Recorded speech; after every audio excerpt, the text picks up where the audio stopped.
গ্রামের গা শিউরে ওঠা রাস্তা ধরে দোতলা বাড়ির দিকে এগিয়ে যাচ্ছে সোমনাথ।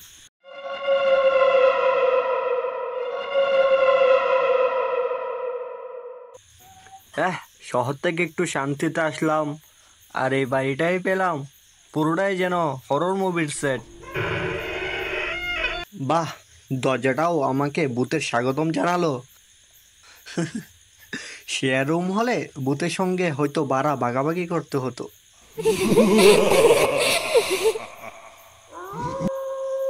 এই যেন একটা ছায়ের মতো দেখলাম মনে হলো। না, হয়তো আমারই মনের ভুল, হরর মুভি একটু বেশি দেখে ফেলছি আজকাল। রাত তো অনেক হলো, বাস স্টপ থেকে খেয়েও এসেছি। যাই, এবার তাহলে একটু শুয়ে পড়ি, কাল না হয় গ্রামটা একটু ঘুরে দেখবো।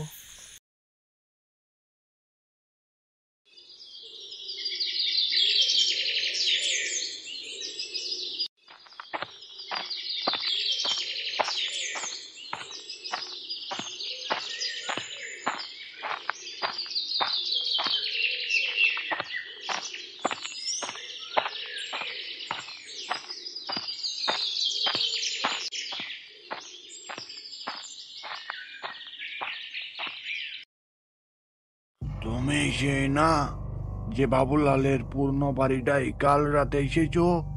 হ্যাঁ কাকা, আমি সেই কাল রাতেই এসে পৌঁছেছি। তা ভাবলাম নতুন গ্রামে এসেছি, গ্রামটা একটু ঘুরে দেখি।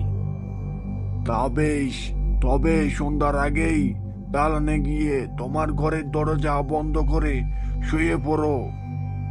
কেন কাকা বাবু, গ্রামে ভূত টুত আছে বুঝি? আমি যদিও ভূতের মুভি দেখতে ভালোবাসি, তবে বাস্তবে সেসব বিশ্বাস করি না। না বাবা, এ গায়ে তেমন ভূতের ভয় নেই, তবে তুমি যে বাড়িটাই উঠেছো সেখানে একটু সাবধানে থেকো। কেন কেন? ও মা, কাকা বাবু তো দেখি কোনো কিছু না বলেই চলে গেল।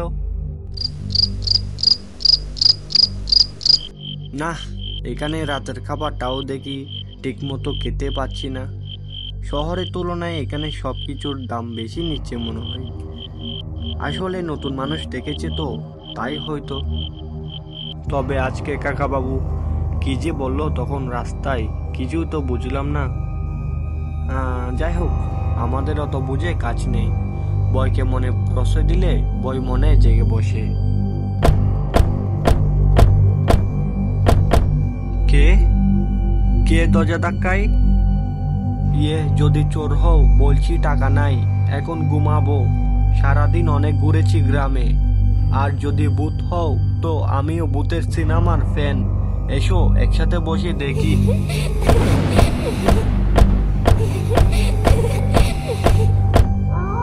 শোনো, কৌতুক করছি না, সত্যি ভয় লাগছে কিন্তু এখন।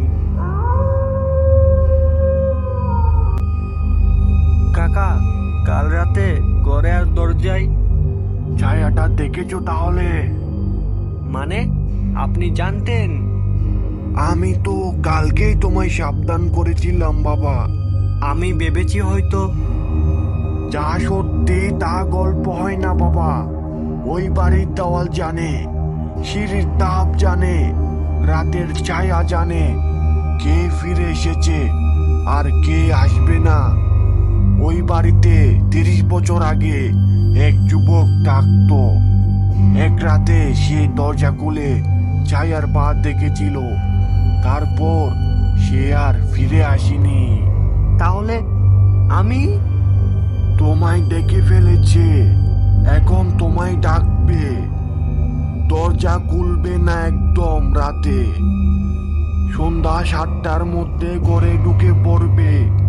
আর পারো তো কালকেই এই গা ছেড়ে অন্য গায়ে চলে যাও। পরদিন সকালে